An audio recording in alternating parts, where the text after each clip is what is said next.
Comment la corruption des démocraties occidentales pousse-t-elle les peuples à réclamer des dictateurs? Nous allons aujourd'hui prendre le cas de la France. Mais ce schéma n'en demeure pas moins celui de nombreux pays d'Europe. Les prises de décision gouvernementales nous apparaissent à la fois troubles et arbitraires. Le peuple n'est appelé aux urnes que tous les 2 ans en moyenne pour élire des représentants.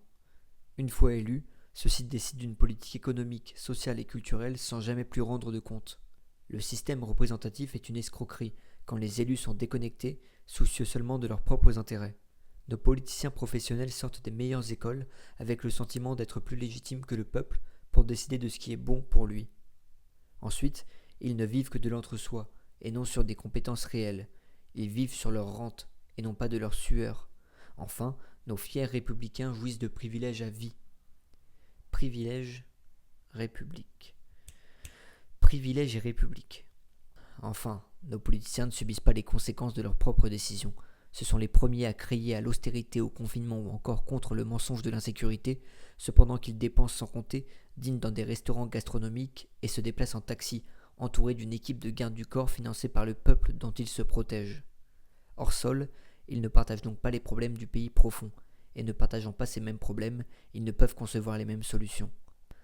Au fond, le peuple français s'accorde en grande majorité sur de nombreux points. Des référendums le prouveraient. D'ailleurs, n'est-ce pas curieux que le gouvernement d'une démocratie, en théorie le gouvernement du peuple par le peuple pour le peuple, refuse de recourir à l'outil qui permet directement de l'interroger? Bien souvent, quand un simple citoyen propose une solution concrète à un problème, les politiques se moquent de lui, en prétendant la chose bien plus compliquée qu'il ne peut le concevoir.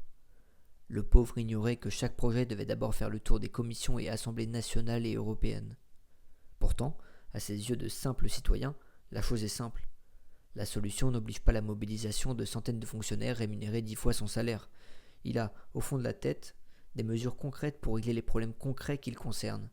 D'ailleurs, chacun a au fond de sa tête des mesures simples pour lutter contre l'insécurité par exemple. Mais le gouvernement répond toujours en complexifiant et menace de punir ceux qui voudraient fournir une démonstration pratique de leur théorie.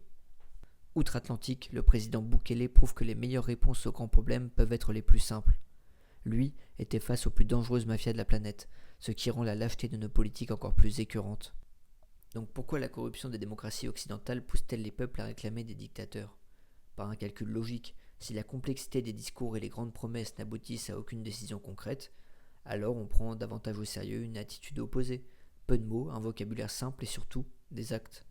Notre gouvernement démocratique ignore les problèmes du peuple et méprise les solutions qu'il propose. Cependant, les problèmes grossissent encore et toujours. Les citoyens, ne pouvant prendre d'initiative seuls, doivent attendre la réalisation de fausses promesses tout en subissant. Plus le temps passe, plus les problèmes sont pesants, et plus le peuple va se tourner vers les solutions les plus simples, les plus directes et les plus radicales.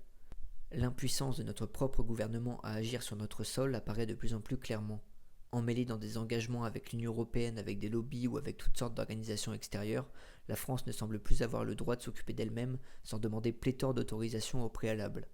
Ainsi, les Français, comme les Anglais ou les Allemands, semblent de plus en plus favorables à la prise de pouvoir d'un homme fort qui se détacherait de toutes les relations extérieures serviles pour s'occuper exclusivement de son pays et de son peuple. C'est ainsi que la corruption des démocraties occidentales déroule le tapis rouge aux dictatures. Dictature à prendre au sens romain du terme, soit un homme recevant les pleins pouvoirs pour gérer une situation de crise.